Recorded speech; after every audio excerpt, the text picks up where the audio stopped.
નમસ્કાર વિદ્યાર્થી મિત્રો, સુદામા ચરિત્રમાં જે 14 કડવાની ચર્ચા કરવાની હતી તેમાંથી 6 કડવાની ચર્ચા આપણે આગળના લેક્ચરમાં કરી લીધી છે. આજનું કદાચ છેલ્લું લેક્ચર હશે. આ લેક્ચર પછી સુદામા ચરિત્રનો અભ્યાસ અહીં પૂરો થશે. શ્રી કૃષ્ણના 7મું કડવું છે. શ્રી કૃષ્ણના પોતાના વૈભવી અંતઃપુરમાં હિંડોળા પર ઝૂલી રહ્યા છે. એટલે કે છઠ્ઠા કડવાની માહિતી આપી દીધો કે સુદામા પોતે શ્રી કૃષ્ણને મળવા જાય છે. ત્યાં દ્વાર ઉપર ઊભા રહે છે અને દ્વારના જે દ્વારપાળો હોય છે તે કૃષ્ણ ભગવાન પાસે સંદેશો મોકલાવે છે કે તમારો કોઈ મિત્ર તમને મળવા આવ્યો છે. આટલા સુધી છઠ્ઠું કડવું. તો હવે 7મું કડવું જોઈએ. શ્રી કૃષ્ણ પોતાના વૈભવી અંતઃપુરમાં હિંડોળા પર ઝૂલી રહ્યા છે. એની 8 પટરાણીઓ તેની સેવા શુશ્રૂષા કરી રહી છે. ઉપરાંત બીજી 16,000 રાણીઓ હરિગુણ ગાતી. એટલે કે શ્રી કૃષ્ણ હિંડોળામાં ઝૂલી રહ્યા છે અને તેમની 8 પટરાણીઓ તેમની સેવા કરી રહી છે. અદ્ભુત વસ્ત્રો પહેરીને મૃગંધવાદન અને વીણાવાદન કરી રહી છે. શ્રી કૃષ્ણ પણ રસમગ્ન થઈને ઝૂલી રહ્યા છે. તેઓ જ દાસી આવીને સુદામાના આગમનના સમાચાર શ્રી કૃષ્ણને આપે છે. આ બધું થતું હોય છે. તેઓ જ સુદામાના આગમનના જે સમાચાર દાસી લઈને આવે છે તે શ્રી કૃષ્ણને આપે છે.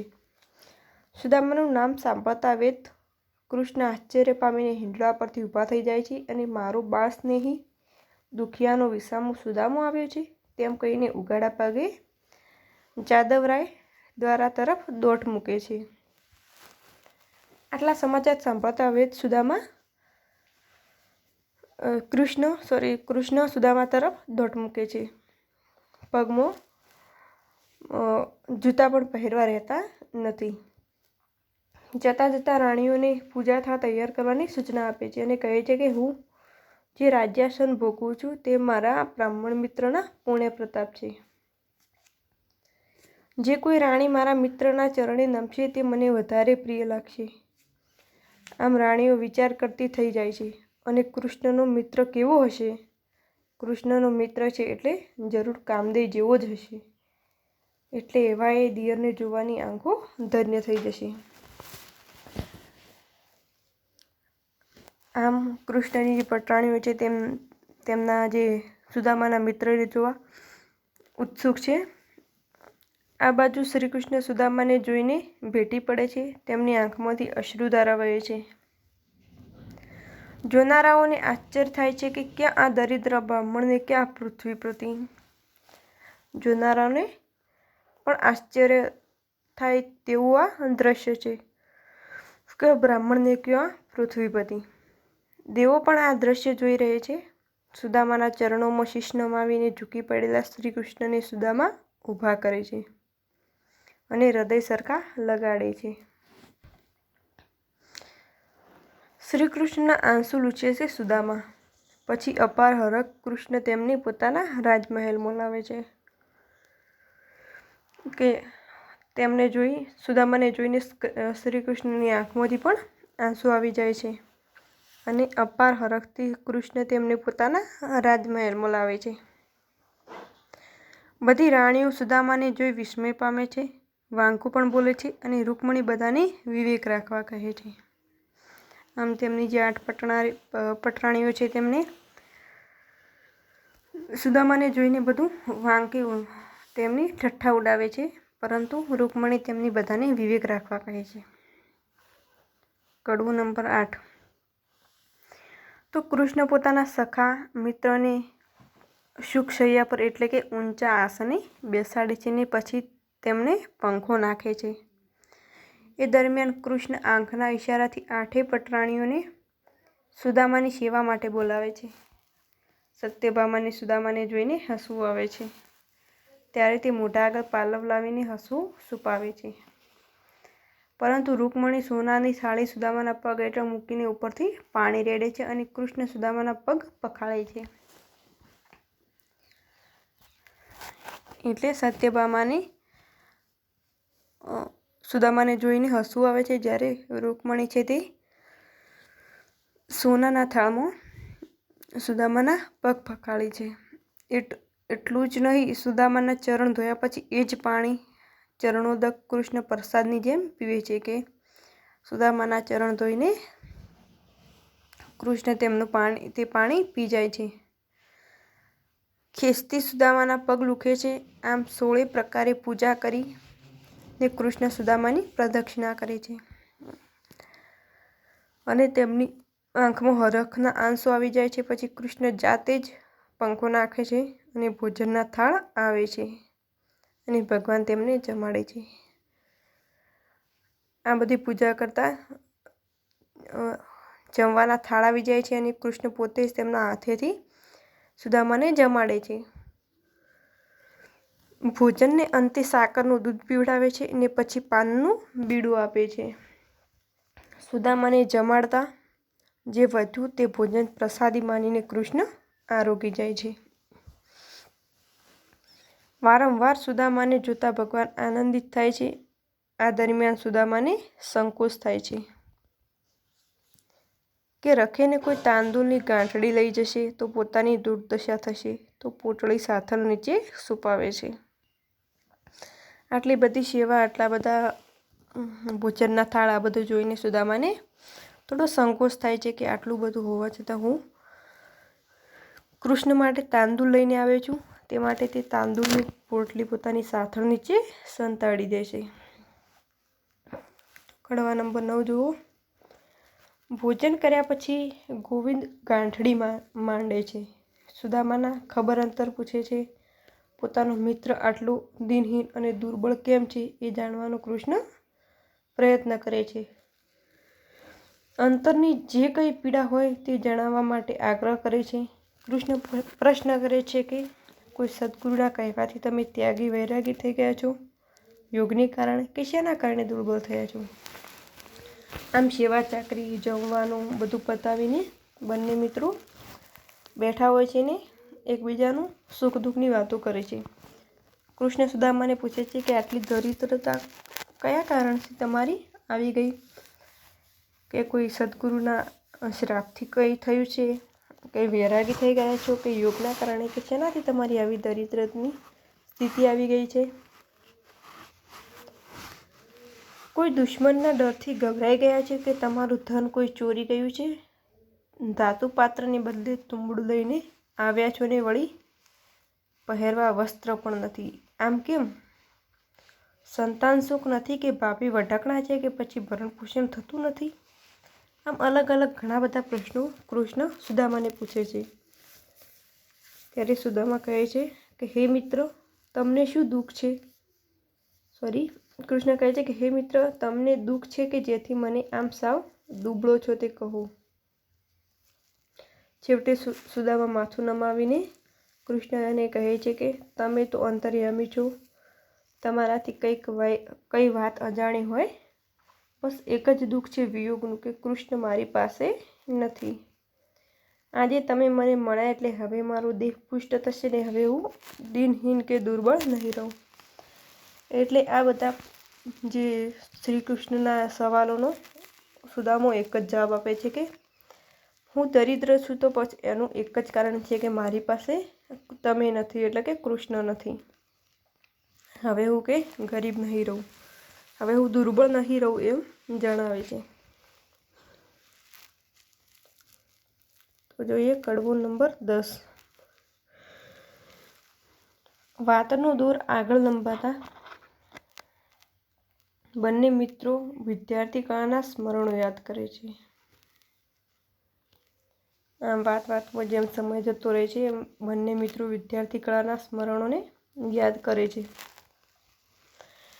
વિદ્યાભ્યાસ દરમિયાન બંને મિત્રો સાંદીપની મુનિના આશ્રમમાં કેવી રીતે રહેતા હતા તે વાત માંડીને બંને જણ યાદ કરે છે. કૃષ્ણ એક પછી એક વાત પ્રસંગ યાદ કરાવતા જાય છે અને સુદામા પણ એ સમયની બધી જ વાતોને પ્રસંગ યાદ છે. આમ બંને મિત્રો ઘણા દિવસ બાદ, ઘણા સમય બાદ ભેગા થયા છે તો બાળપણની યાદોને, પ્રસંગોને યાદ કરે છે. અને સુદામાની પણ એ સમયની બધી જ વાતોનો પ્રસંગ યાદ છે. કેવા હતા એ દિવસો. બંને જણા 2 મહિના સાંદીપની ઋષિના ઘેર રહીને ભણતા હતા, સાથે ભિક્ષા લાવતા હતા. બલરામ પણ સાથે જ હતા. ત્રણે સાથે મળીને જમતા, સુખ દુઃખની વાતો કરતા, સાથે જ સૂઈ જતા. એમ કે આશ્રમ એ સાંદીપની ઋષિના આશ્રમમાં કેવો કે સમય હતો. આપણે કેવા સાથે રહેતા, સાથે ભણતા, સાથે સૂઈ જતા, સાથે ભિક્ષા પણ લાવતા. બલરામ પણ સાથે હતા. વહેલી સવારે પાછા જાગી જતાની વેદના ધૂન એટલે કે પ્રાર્થના કરતા. એકવાર ગુરુજી કોઈ રાજાને મળવા બહાર ગયા હતા. તે વખતે ગુરુપત્ની આપણને લાકડા લેવા માટે મોકલ્યા હતા.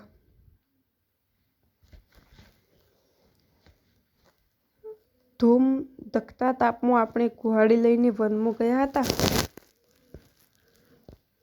ને પછી કોઈ વૃક્ષ કાપીને આપણે 3 ભારા બાંધ્યા હતા. અને એટલામાં જ બારે મેઘ વરસવા લાગ્યો હતો.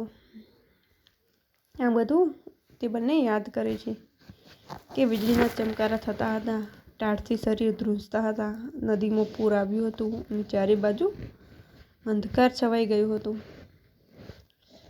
ગોરાણીએ રસ્તામાં ભૂખ લાગે તો ખાવા માટે ચણા આપ્યા હતા. એટલે જે ગુરુપત્ની હતી ગોરાણી, તેમણે ભૂખ લાગે તો ખાવા ચણા પણ આપ્યા હતા. તે ચણા આપણે ખાધા હતા. પછી ઘેર આવેલા ગુરુજી આપણને શોધતા શોધતા તેઓ જંગલમાં આવ્યા હતા ને હૈયા સરખા લગાડીને ઘેર લઈ ગયા હતા. તેમણે ગુરુપત્નીને ઠપકો પણ આપ્યો હતો. આમાં બંને મિત્રો પોતાની બાળપણની યાદો તાજી કરે છે.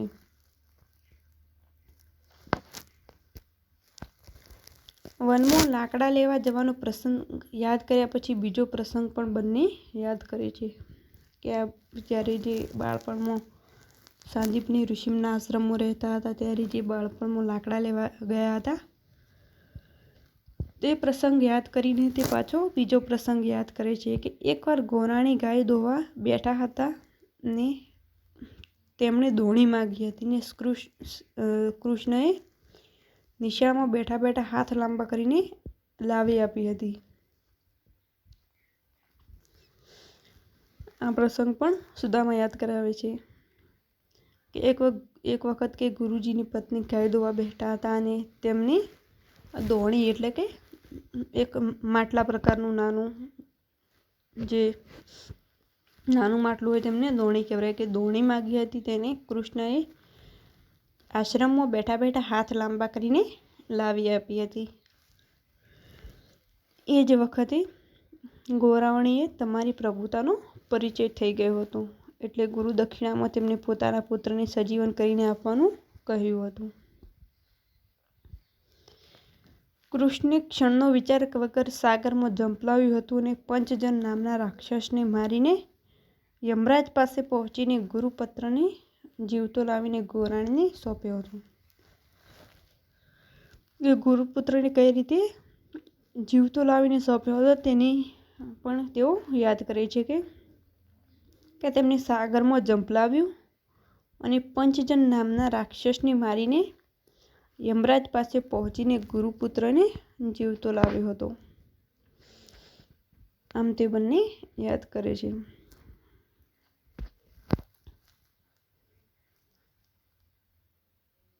બસ ત્યારબાદ છૂટા પડેલા આપણે બે આટલા વર્ષે ફરી મળ્યા છીએ કે એ વખતે આપણે છૂટા પડ્યા હતા ત્યારબાદ આટલા દિવસ પછી આજ આપણે મળ્યા છીએ. કૃષ્ણ યાદ કરીને કહે છે કે હું તમારી પાસે વિદ્યા શીખતો હતો ત્યારે ગદગદ થઈને સુદામા કહે છે કે એ તો તમારી મોટાઈ અને નમ્રતા છે. શ્રી કૃષ્ણ બીજો એક પ્રસંગ યાદ કરે છે કે હું તમારી પાસે વિદ્યા શીખતો ત્યારે સુદામા કહે છે એ તમારી મોટાઈ હતી અને નમ્રતા હતી. કડવું નંબર 11.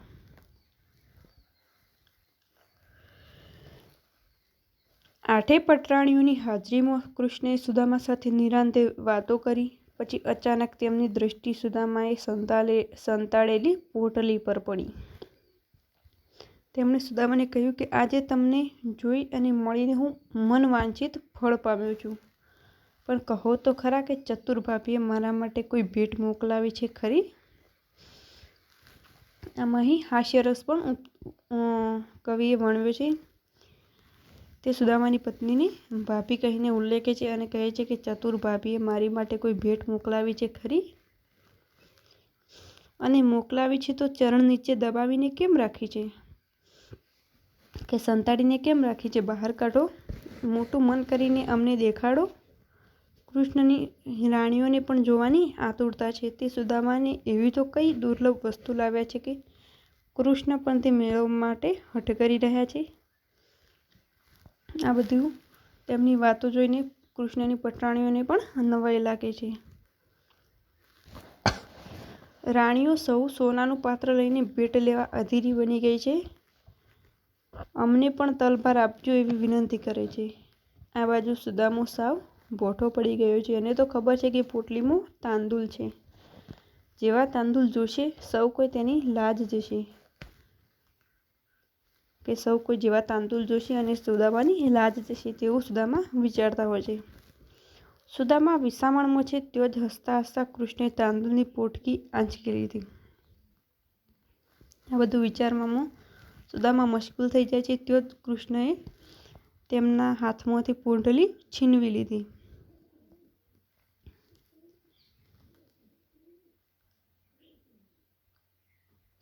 સોનાની થાળીમાં પોટલી મૂકીને છેલ છબીલો ચિંતરા છોડી રહ્યો છે. પટરાણીઓ પણ અચરજ અનુભવે છે કે પોટલીમાં એવું તે શું છે કે આટલી બધી ગાંઠો વાળી છે. પટરાણીઓ વિચારે છે કે પારસ, રત્ન, અમૃતફળ કે સંજીવની મણી હશે માટે જ સુદામાએ પોટલીનું આટલું જતન કર્યું છે. તે વિચારે છે તેમની રાણીઓ કે આટલું બધું સાત કપડામાં જે બાંધીને જે ભેટ લાવ્યા છે તો અંદર કોઈ રત્ન હશે. ત્યાં તો પોટલી છૂટી, તેમાંથી તાંદુલના કણ વેરાયા. એ કણ હૃદય સરખા ચાંપી કૃષ્ણ બોલ્યા કે પૃથ્વી પર મેં ઘણા અવતાર લીધા છે, પણ તો આ તાંદુલનો સ્વાદ એવો સ્વાદ કદાપી ચાખ્યો નથી. ધ્રુવ, અંબરીશ કે પ્રહલાદ જેવા ભક્તો પણ એવો સ્વાદ ચખાડ્યો નથી. સુદામાના તાંદુલને જોઈ કૃષ્ણ પણ કહેવા લાગે છે કે આ તાંદુલનો સ્વાદ તો મેં ચાખ્યો નથી અને આ સ્વાદ તો ખૂબ જ સારો છે અને પ્રહલાદ જેવા ભક્તોએ પણ મને આવો સ્વાદ ચખાડ્યો નથી. તાંદુલ માટે યાચક બનેલા ભગવાન મુઠ્ઠી તાંદુલ મોઢામાં મૂકે છે અને તરત જ ભવન બાવટ ભાંગી નાખી. એટલે કે જેવા તાંદુલ કૃષ્ણ મોઢામાં નાખે છે તેવી જ કૃષ્ણની જ્યારે પેલી સુદામાની દરિદ્રતા દૂર થવા માંડે છે. કૃષ્ણે જેવા તાંદુલ મોઢામાં મૂક્યા કે તરત સુદામાની સાપરી ઉડી ગઈ.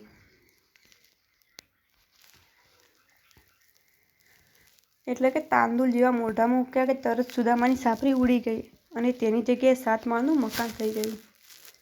એક વખત જ્યારે તાંદુલ ખાય છે સુદામા, ત્યારે તેમની જે ઝૂંપડી હતી તૂટેલી ફૂટેલી તે દૂર થઈ જાય છે અને તેની જગ્યાએ 7 માળનું નવું મકાન થઈ જાય છે. સુદામા પત્ની રૂકમણી જેવી રૂપાળી બની ગઈ ને પુત્રો સાંબ જેવા, એટલે કે દેવપુત્રો જેવા.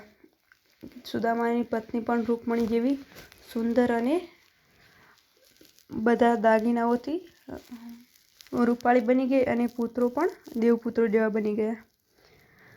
અષ્ટસિદ્ધિને નવનિધિ સુદામાને મળી ગઈ. સુદામાના વૈભવ સંપન્ન બની ગયા.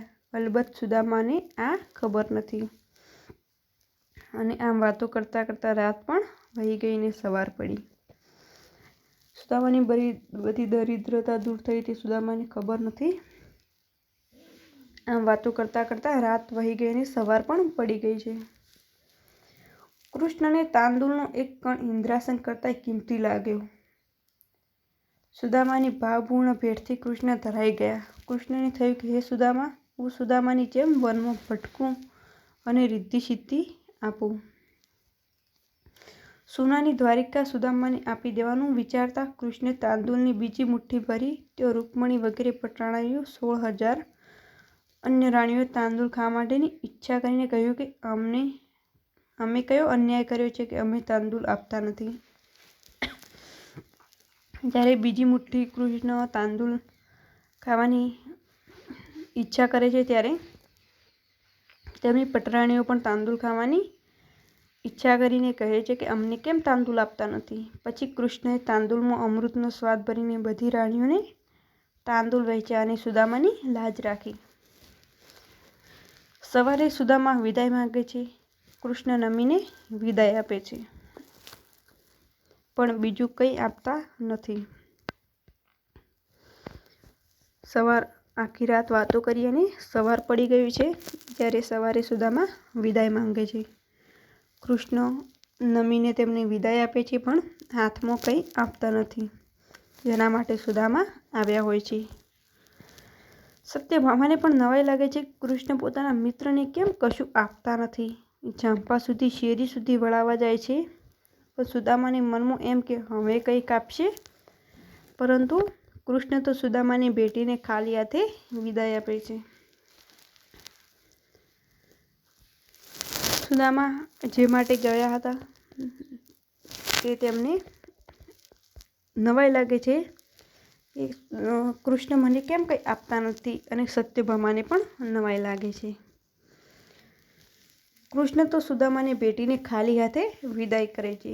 સુદામા નિશ્વાસ મૂકે છે અને પસ્તાવો કરતા અને પોતાની જાતને નિંદતા પાછા વળે છે. સુદામાને થાય છે કે હું મિત્ર પાસે માગવા આવ્યો એ પહેલાં મૃત્યુ કેમ ન આવ્યું. સુદામાને પોતાની પત્ની પર ઘૃણા થઈ આવી. 1,00,000% લાજ હતી ને માગીને ગુમાવી દીધી. ઉલટાના મારા તાંદૂળ હતા તે પણ ગયા. આવું સુદામા વિચારે છે કે કૃષ્ણ પાસે મારા મિત્ર પાસે માંગવા આવતા મારું મૃત્યુ કેમ ન થઈ ગયું. કંઈ લાવ્યું પણ નહીં અને ઉલટાના મારા તાંદૂળ પણ ગુમાવી દીધા. સુદામા કૃષ્ણની નિંદા કરે છે. એ વિચારે છે કે મારા ચરણ પખાળ્યા, ઊંચું આસન આપ્યું અને ભોજન કરાવ્યું તે પાછળ કૃષ્ણનું કપટ હતું. તાંદૂળ લેવા માટે જ તેમણે મારી સેવા કરી હતી. વળી પાછું સુદામા વિચારે છે કે હરિની નિંદા ઠીક નથી. એ કોઈનો ભાર માથે રાખતા નથી. ઉલટાનું બમણું અને અનેક ગણું કરીને આપે છે. મને ન આપ્યું તો ઠીક જ કર્યું. જો મને ધન આપ્યું હોત તો મને અભિમાન આવી જાત અને હું પ્રભુ ભક્તિ ભૂલી જાત. તે પોતેને પોતે જાતે કહેવા લાગે છે કે સારું થયું મને કંઈ આપ્યું નહીં, ન કે મને અભિમાન આવી જાત અને પ્રભુની ભક્તિ ભૂલી જાત. સારું થયું કૃષ્ણે દયા ખાઈને મારું દારિદ્ર્ય અને દુઃખ ઓછું ન કર્યું. સુખ આવત અને કામ ક્રોધ પણ આવત. એના કરતાં દુઃખ ઠીક છે કે જેથી રામ યાદ આવે. એ દુઃખ ઠીક છે જેથી કરીને મને રામ યાદ આવે. વૈરાગ્ય ભાવ સેવતા સેવતા સુદામા પોતાના ગામમાં પાછા ફરે છે. કડવું નંબર 13 કે સુદામા પોતાના ગામમાં પરત આવી ચડ્યા પણ ઘર ક્યાં ગયું. જો પોતાની ઝૂંપડી હતી તેઓ ધનવાનનું ભવન જુએ છે અને મનમાં થાય છે કે આ ગામ તો મારું જ છે પણ મારું ઘર ક્યાં. આમ વિચારતા તે આખું નગર ફરી આવ્યા પણ ક્યાંય પોતાની જગ્યા ન જોઈને ફરી પાછા મૂળ જગ્યાએ આવ્યા. જે જગ્યાએ પોતાની પર્ણકુટી હતી તેઓ તો કોઈ છત્રપતિનું ઘર હોય તેમ તેવું લાગે છે. હાથી આંગણે ડોલી રહ્યા છે ને અશ્વો હણહણી રહ્યા છે. દાસીઓ સોનાના કળશમાં પાણી ભરે છે. સેવકો આંગણામાં ઊભા છે. દંદુભીને ઢોલ વાગે છે. ગીતો ગવાઈ રહ્યા છે. મારું કુટુંબ ક્યાં ગયું. આમ સુદામા વિચારતા હોય છે.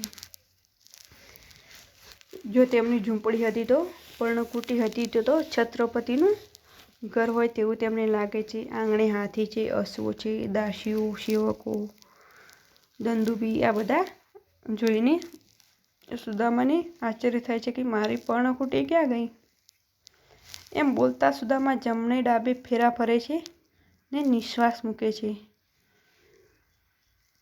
એમને પોતાની ઝૂંપડી ગયાનું દુઃખ નથી પણ બાળકો ક્યાં ગયા તેની ચિંતા છે. કુટુંબના વિયોગથી સુદામા પરેશાન થાય છે. તૂટી ફૂટી ઝૂંપડીને લૂંટાઈ ગઈ હોય તેવી નારી અને દરિદ્ર અનાથ જેવા છોકરા ફરી ન મળ્યા તે સુદામાને ભારે દુઃખ છે કે તેમની તે તૂટી ફૂટી ઝૂંપડી અને તેમની પત્ની અને જે ગરીબ છોકરા હતા તે પણ પાછા ન મળ્યા તેમને દુઃખ છે. સંકલ્પ વિકલ્પમાં અટવાયેલો સુદામા વ્યથિત છે. તેઓ જ બારીએ બેઠી બેઠી પતિ સુદામાની રાહ જોતી પત્નીની દ્રષ્ટિ સુદામા પર પડે છે. તરત જ 1000 સહેલીઓ સાથે તે પતિને તેડવા જાય છે અને બધી સહેલીઓને જલજારી હાથમાં લીધી છે અને હાથીણી કળશ ઢોલવા જતી હોય તેમ લાગે છે કે આ બધું સુદામા આવ્યા તે જોઈને તેમની બધી દાસીઓ સાથે સુદામા પત્ની તેમને એક કળશ સાથે લેવા જાય છે. ઝાંઝર ઝમકાવતી કોઈ રાણી પોતાની તરફ આવી રહી હોય તેવું સુદામાને લાગે છે. એટલામાં તો સૌ આવીને સુદામાની આસપાસ વીંટળાઈ વળે છે. સુદામાની સૂઝબૂઝ ચાલી જાય છે અને ચીસ પાડી ઉઠે છે. સુદામાને એમ કે આ લોકો મને ચોર કપટી ગણીને પકડવા આવ્યા છે. તેથી તે છૂટવા માટે પોતાને છોડી દેવા આજીજી કરે છે અને સુદામા કરગરે છે. સુદામાને પોતે પકડ્યા હોય, પોતાને ચોર ગણીને પકડ્યા હોય તેમ તે આજીજી કરી અને છોડાવવા મથે છે. હું તો વૃદ્ધ છું ને તમે જુવાન સ્ત્રીઓ છો. હું સહેજ પણ ભોગા શકતા નથી. મને પરમેશ્વરની આણ છે. મને જવા દો. તમારું કલ્યાણ થાવ. સુદામાને લાગે છે કે આ નગરમાં કોઈ નર રાજા નથી. અહીં તો સ્ત્રીઓનું જ રાજ ચાલતું લાગે છે. સુદામા તે સ્ત્રીઓની પાપીણીઓ કહે છે અને જવા દેવા કહે છે. એટલામાં જ સુદામા પત્ની બોલે છે કે સ્વામી, મને શાપ ના આપશો. હું તમારી પત્ની છું.